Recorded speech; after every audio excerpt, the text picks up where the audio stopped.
Hello दोस्तों, स्वागत है आप सभी का एक और नई वीडियो में। आज मैं आप सभी के साथ एक और बार एक बेहद ही खौफनाक कहानी को शेयर करने जा रहा हूँ। दोस्तों, अगर आप मेरे चैनल पर नए हो तो सब्सक्राइब करना ना भूलें। और यदि आपको अपने साथ घटी कोई पैरानॉर्मल घटना तो डिस्क्रिप्शन में दी हुई मेरी इंस्टा आईडी या फिर मेल एड्रेस पर मुझे मैसेज करिए। तो दोस्तों, अब हम बढ़ते हैं आज की अपनी कहानी की ओर। मैं आपको अपना नाम नहीं बता सकती, लेकिन हाँ, मैं उड़ीसा की हूँ। उड़ीसा की भी एग्जैक्ट लोकेशन मैं आपको नहीं दे सकती। मैं जो आपको घटना बता रही हूँ, मुझे अभी भी समझ नहीं आ रहा है कि ये सब क्या हो गया। ये सब इतना जल्दी हो गया और मेरा दिमाग इसमें इतना ज़्यादा घूम चुका है कि मेरा दिमाग बस ये देखना चाहता है कि आखिर ऐसा होने की वजह क्या थी। तो पहली बात तो ये, जिस जगह मैं रहती हूँ बिल्कुल पास में ही हमारे यहाँ से जंगल शुरू है। यानी कि आप ये कह सकते हो कि मैं लगभग जंगल की स्टार्टिंग में ही रहती हूँ। और दूसरी बात ये, इस जगह पर एक बहुत बड़ी लेक भी है और यहाँ पर कई बार आंधी तूफान आते रहते हैं। और आंधी तूफान से मेरा मतलब हल्की फुल्की हवाएं नहीं, 120-130 किलोमीटर पर किलोमीटर घंटा वाली तेज़ तूफान। ऐसा मैंने कई बार सामना कर रखा है, इसीलिए मुझे ज़्यादा फ़र्क नहीं पड़ता था। बात यही थी कि उस टाइम भी एक तूफ़ान आने वाला था। उस तूफ़ान का नाम तो मुझे अच्छे से याद नहीं, लेकिन वो 2 दिन बाद हमारे तट से टकराने वाला था। उस दिन भी मैं सुबह सुबह उठी और मुझे अपने पेट में दर्द महसूस हो रहा था। उस टाइम दरअसल मैं प्रेग्नेंट थी। मेरे पति मेरे पास आए और उन्होंने मुझे चेक किया। जब उन्होंने देखा कि मैं ठीक हूँ, उसके बाद वो बाहर चले गए और तूफान से बचने के लिए इधर उधर छोटे मोटे काम करने लगे। मैं अपने बेड पर ही लेट गई। थोड़ी देर ही हुई थी कि मेरा फ़ोन बजने लगा। पहले तो मैं सोचने लगी कि संडे को इतनी सुबह सुबह कौन मुझे कॉल कर सकता है, लेकिन नंबर भी एकदम अननोन था, इसीलिए मैंने उठा लिया। उस तरफ से आवाज़ आई, आपका नाम ये है? मैंने कहा हाँ, मैं आपकी क्या मदद कर सकती हूँ? जी मैम, मैं हूँ रेंजर जिम। मैं इस समय जंगल के पार वाली लेक के पास हूँ। क्या आप जितेंद्र जी को जानती हैं? जो नाम उन्होंने लिया था, ये नाम था मेरे चाचा जी का। दरअसल वो हमारे पापा जैसे ही थे और हम पहले उन्हीं के साथ रहते थे, लेकिन जब मैं प्रेग्नेंट हुई थी उसके बाद हम लोगों ने हाल ही में अलग शिफ्ट किया था। उनका लेक के पास में एक फिशिंग स्पॉट था जिसको वो चलाते थे। मैंने कहा हाँ, मैं उनकी भतीजी हूँ। वो ठीक तो है ना, कोई दिक्कत तो नहीं है? मैंने उनसे पूछा।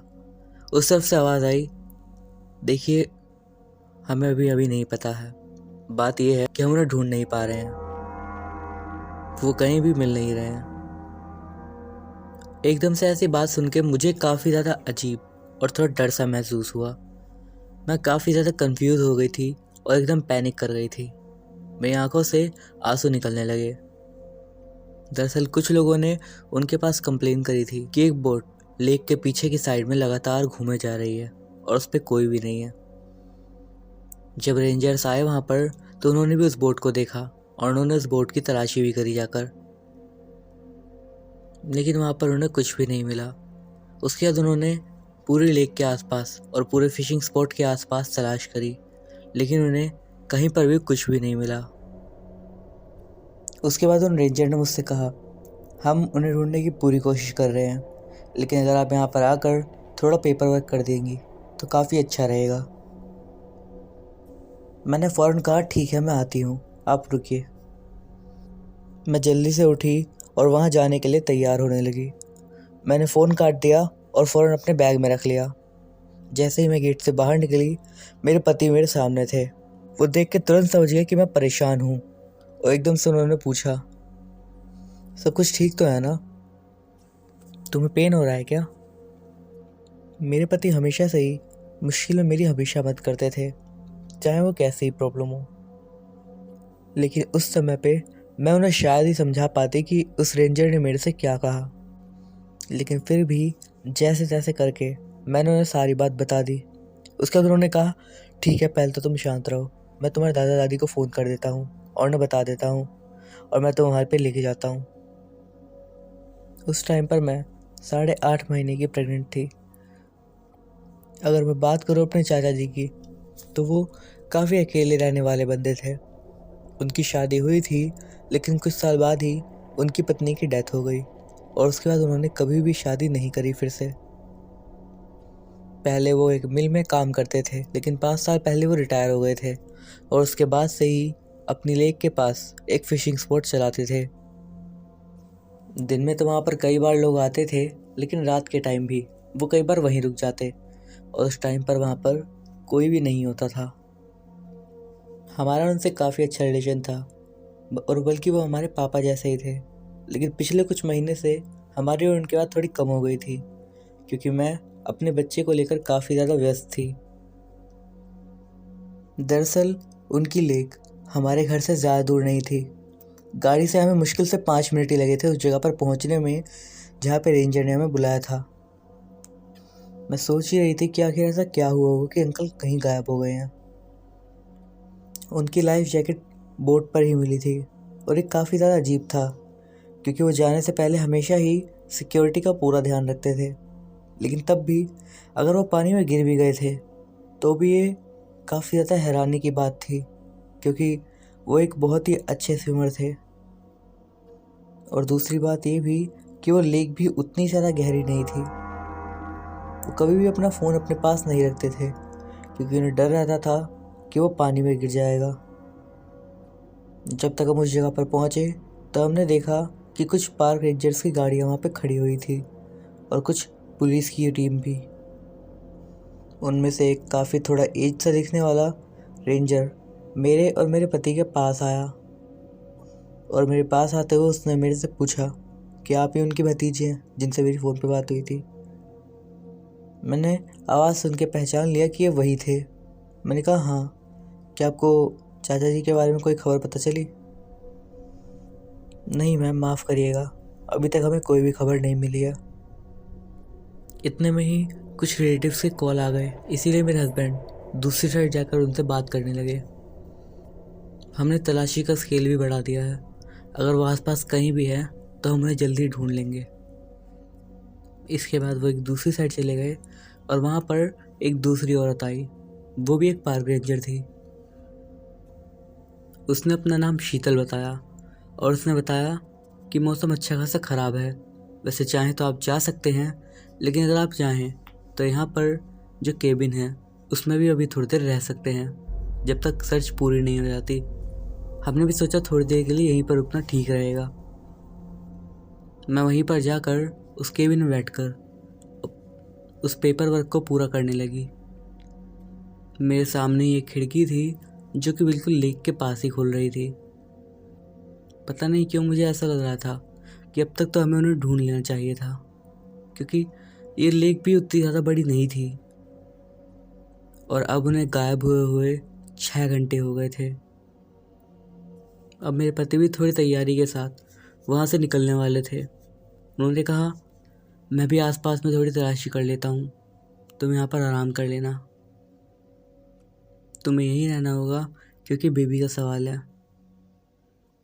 मुझे पक्का यकीन है अगर हम सब मिलकर ढूंढेंगे तो चाचा जी ज़रूर मिल जाएंगे। इसके बाद मेरे पति भी उन्हें ढूंढने के लिए केबिन से बाहर निकल गए। अब इसके बाद वहीं बैठे बैठे एकदम से मेरी आंख लग गई और जब मेरी आंख खुली तो बाहर धीरे धीरे अंधेरा होने लग गया था। लगभग 7 बजे के आसपास का समय होगा। मैं बैठी थी कि तभी एकदम से मेरा फ़ोन बजा। मैंने हेलो बोला, लेकिन उस साइड से कोई भी जवाब नहीं आया, बल्कि दूसरी तरफ से काफ़ी अजीब सी पानी के गिरने की आवाज़ आ रही थी। मैंने फिर से थोड़ा तेज़ आवाज़ में कहा, कोई है? अब जाकर एक काफ़ी ज़्यादा अजीब और भारी सी आवाज़ मेरे को सुनाई आई, जिस आवाज़ को मैंने तुरंत पहचान लिया। ये आवाज़ थी मेरे चाचा जी की। मैंने फ़ौरन कहा, ये आप हो? आप हो कहाँ पर? मैंने एकदम काँपती सी आवाज़ में पूछा। एक खुशी भी मेरे अंदर बहुत अच्छे से थी कि अंकल एकदम ठीक हैं। जंगलों में उस तरफ से ऐसी आवाज़ आई। मैं जल्दी से बस इतना ही जवाब दे पाई कि हम आपको ढूंढ रहे हैं, हम आपको जल्दी ही ढूंढ लेंगे, बस उसी जगह पे बने रहिए। इसके तुरंत बाद फ़ोन कट गया और तुरंत बाद ही मेरे पति भी वहाँ पर आ गए। उन्होंने बताया कि तूफ़ान आने वाला है, इसलिए अगर आप अभी यहीं पे रहें तो ही अच्छा रहेगा। लेकिन मैंने उन्हें फ़ौरन वो खबर बताई जो कि मैंने अभी भी सुनी थी। मैंने उन्हें चाचा जी के बारे में बता दिया। वो जंगल में ही कहीं हैं। तुम्हें कैसे पता? अभी अभी उन्होंने मुझे कॉल करा था, शायद उनका फ़ोन उनके पास ही है। उन्होंने कहा कि वो जंगल में ही फंसे हुए हैं, हमें फ़ौरन रेंजर्स को बता देना चाहिए, उन्हें पता होना चाहिए ये बात। ठीक है, मैं उन्हें बता देता हूँ, तुम अंदर ही रहो। तूफ़ान कल रात की बजाय आज रात ही यहाँ पर टकरा जाएगा। मैं अंदर चली गई और अपने परिवार के बाकी लोगों को बताने लगी कि अभी अभी चाचा जी का मुझे कॉल आया है और वो बिल्कुल ठीक है। लेकिन अब जब मैंने अपनी रीसेंट कॉल को चेक करा तो मेरे होश उड़ गए, क्योंकि वहाँ पर चाचा जी का नंबर आया ही नहीं था। ऐसा लग रहा था कि उनका कभी कॉल आया ही नहीं हो, जबकि मैं पूरी तरीके से यकीन में थी कि अभी भी मेरी उनसे बात हुई थी। अब मैं थोड़ा बहुत सोचने लगी, कहीं ऐसा तो नहीं कि मैं सपना देख रही हूँ। लेकिन नहीं, मुझे पूरा यकीन था, ज़रूर फ़ोन में ही कोई दिक्कत आई होगी। उन्होंने कहा मौसम बहुत ख़राब हो रहा है, बाहर जाना खतरे से खाली नहीं होगा।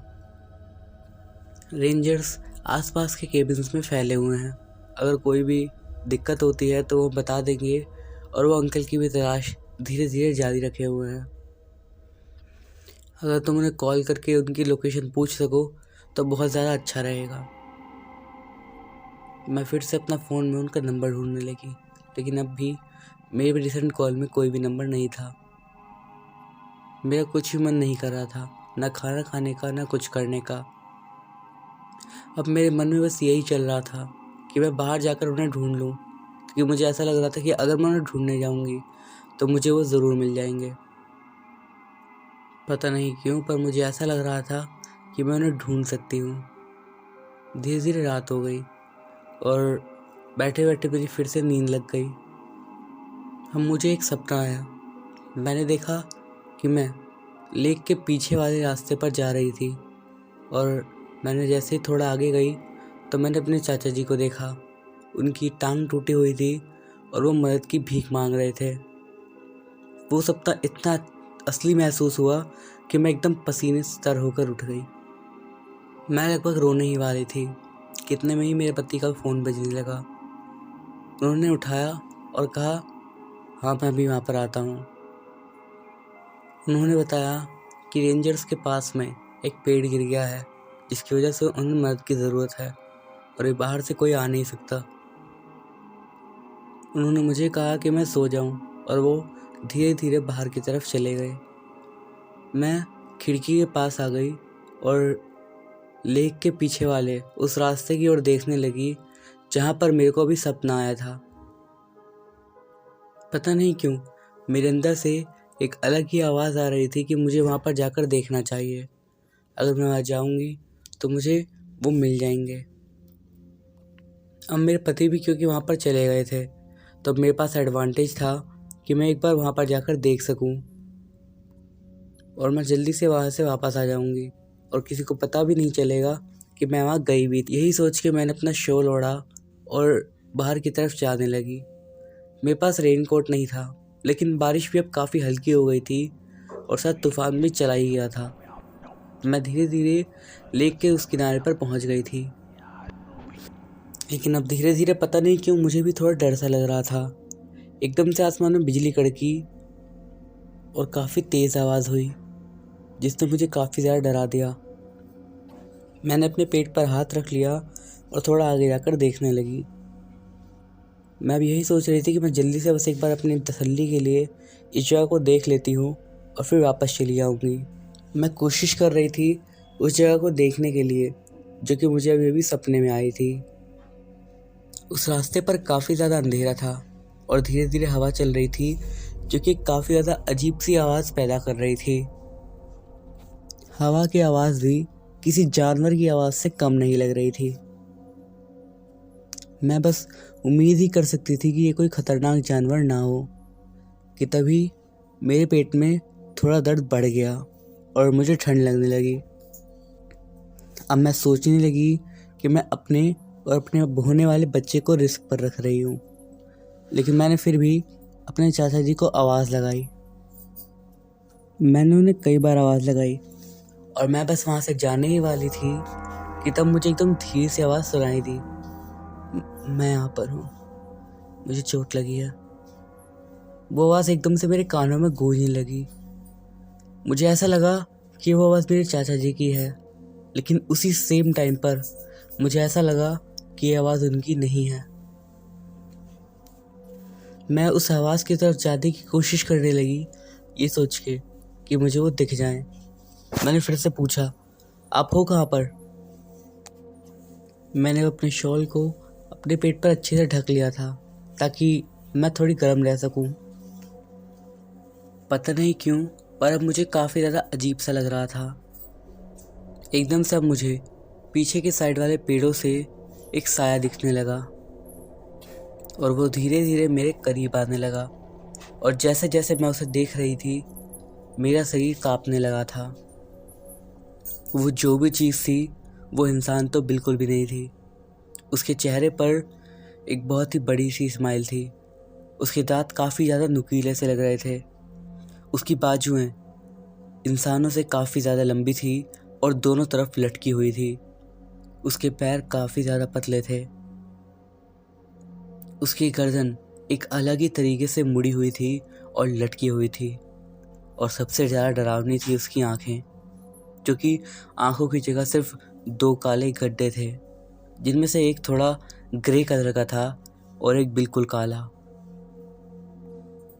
उसकी आंखें बिल्कुल ऐसी थी जैसे किसी भी इंसान की नहीं होनी चाहिए।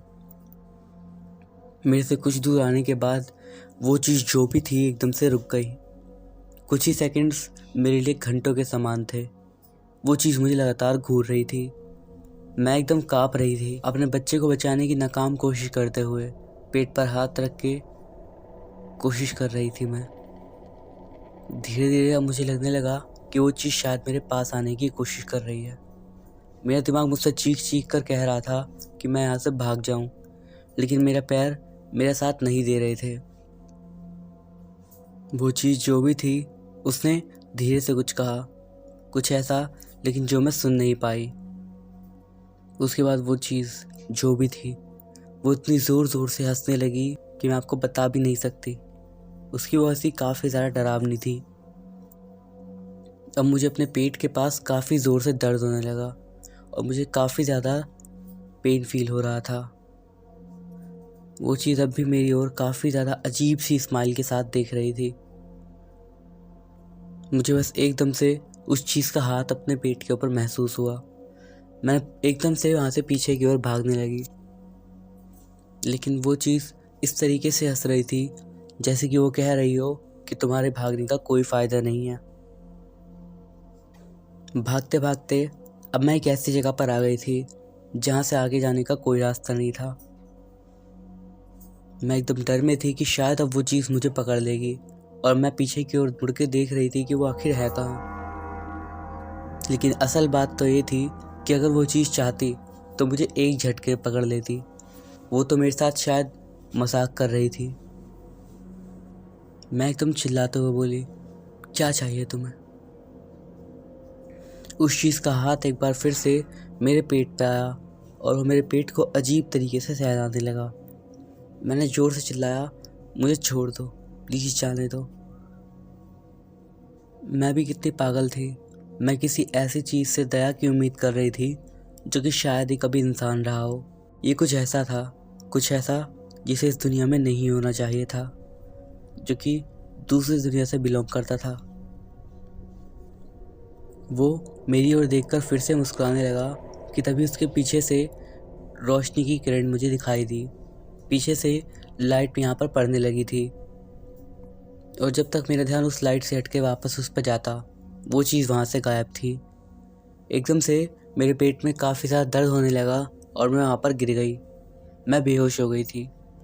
फ़ौरन मेरे पति और बाकी लोग जो वहाँ पर आए थे, उन्होंने मुझे उठाकर लोकल हॉस्पिटल में एडमिट करवा दिया। वो सभी लोग बार बार मुझसे पूछ रहे थे कि आखिर हुआ क्या था, लेकिन मेरे मुंह से बस यही शब्द निकल रहे थे, जंगल में। आप यकीन मानिए, इसके बाद मेरा होश सीधा 3 दिन बाद आया था। मुझे नहीं पता था कि मैं क्या कहूँ। मेरे पति मुझसे काफ़ी ज़्यादा नाराज़ थे क्योंकि मैं उस जंगल में गई थी। डॉक्टर ने कहा था कि बच्चा ठीक है और काफ़ी हेल्थी भी है, जो कि मेरे लिए काफ़ी ज़्यादा रिलीफ की बात थी। अब मुझे जब होश आया, मैं भी उसी बारे में सोच रही थी, कोशिश कर रही थी कि अपने आप को कोई वजह दूँ इस सब के पीछे, लेकिन कोई फ़ायदा नहीं था। अंकल की तलाश अब भी जारी थी और वो अभी भी नहीं मिले थे, और अब तो तलाश भी काफ़ी हल्की हो गई थी। इधर मुझे यही पता था कि अगर मैं अपने साथ हुई घटना को इन लोगों को बताऊंगी तो कोई भी मेरी बात पर यकीन नहीं करेगा और यही सोचेगा कि अपनी पागलपंती को छुपाने के लिए मैं ये सब बोल रही हूँ। काश सच में यही बात होती। उन्होंने मुझसे पूछा कि क्या हुआ था, लेकिन मैंने बस इतना ही कहा कि मैं गलती से वहाँ पर चली गई थी और इसी वजह से ये सब हुआ। अगली सुबह मैं हॉस्पिटल में ही थी और सच एक बार फिर से शुरू हो गई और आखिरकार मेरे चाचा जी मिल गए थे। जिस जगह पर उनकी लाश मिली थी वो ऐसी जगह थी जहाँ पर किसी का भी जाना संभव नहीं था। उनकी बॉडी कई जगह से कटी हुई थी। वो ज़रूर पानी से निकलकर उस जगह पर गए थे क्योंकि उनकी बॉडी काफ़ी गीली थी। उनकी लाश देखकर पता भी नहीं लग पा रहा था कि आखिर उनकी बॉडी का ये हाल कैसे हुआ था। उनका मुंह उनके एक कान से दूसरे कान तक कटा हुआ था, मानो उन्हें किसी ने एकदम डरावनी मुस्कान दे दी हो, बिल्कुल उसी तरीके से जैसे उस चीज़ की थी। आखिर में इन सब का फैसला ये था कि शायद वो बोट से नीचे गिर गए थे और पानी में ही वो किसी और बोट के पंखुड़ी से टकरा गए थे, जिसकी वजह से उनका ये हाल हुआ। जब उनकी ऑटोप्सी हुई तो पता लगा कि वो उसी दिन मर गए थे जिस दिन वो लापता हुए थे। मुश्किल से अपने लापता होने के कुछ घंटे बाद ही उनकी मौत हो गई थी। उनका फ़ोन उनकी पॉकेट में मिला था, लेकिन और कोई भी जानकारी उससे नहीं मिल पाई थी क्योंकि वो ख़राब हो गया था। मुझे बस ये लग रहा था कि मेरे चाचा जी को उसी चीज़ ने मारा था जिसका सामना मैंने उस दिन रात में करा था। और कहीं ना कहीं मेरे अंदर ये सवाल भी आ रहा था कि अगर उसने मेरे चाचा जी के साथ ये करा था तो मुझे कैसे छोड़ दिया, मुझे क्यों जाने दिया। हॉस्पिटल में रात में जब मैं वहाँ से निकलने वाली थी तो पूरी कोशिश कर रही थी कि अब मैं इन सब के बारे में भूल जाऊँ और अब इसके बारे में ना सोचूं। जब मैं उसके पास सो गई तो मुझे फिर से काफ़ी अजीब सा महसूस होने लगा। अब मेरे पेट में एकदम ज़ोर से दर्द हुआ और मैं काफ़ी ज़्यादा चिल्लाने लगी। मेरी आंखों के सामने अंधेरा छा गया और जब मेरी आंख खुली तो 3 घंटे बीत गए थे और मैंने एक बच्चे को जन्म दिया था जो कि एक लड़का था। ये खबर मेरे लिए काफ़ी ज़्यादा अच्छी थी। मेरे पति काफ़ी ज़्यादा खुश थे। पहली बार ऐसा हुआ था मेरे अंकल के गायब होने के बाद से कि मैं थोड़ा खुश हुई हूँ, क्योंकि जो सपना हर लड़की का होता है कि वो माँ बने, वो आज मेरे सामने साकार हो गया था और मैं काफ़ी ज़्यादा खुश थी। मेरे हस्बैंड ने मेरे बेटे को मेरी गोदी में दिया। उसकी काफ़ी छोटी छोटी सी उंगलियां थी, लेकिन जब उसने अपनी आंखें खोली मेरे दिमाग में एक अजीब सा ख्याल आ गया। मैंने देखा कि उसकी एक आंख उसके पापा की तरह थी, नीले रंग की, लेकिन उसकी दूसरी आंख जो थी वो अलग कलर की थी, ग्रे कलर की, बिल्कुल वैसे ही जैसा कि आप सोच रहे हो। मेरी आंखों में एकदम खौफ सा आने लगा और मैं उसे देखने लगी और तभी मेरे बच्चे ने मेरे को देखा और एक स्माइल कर दी। तो दोस्तों, ये थी हमारी आज की कहानी। अगर आपको ये वीडियो अच्छा लगा हो तो उस वीडियो को एक लाइक ज़रूर करिएगा। मैं अभिषेक मिलता हूँ आपसे अगली वीडियो में। तब तक के लिए बाय।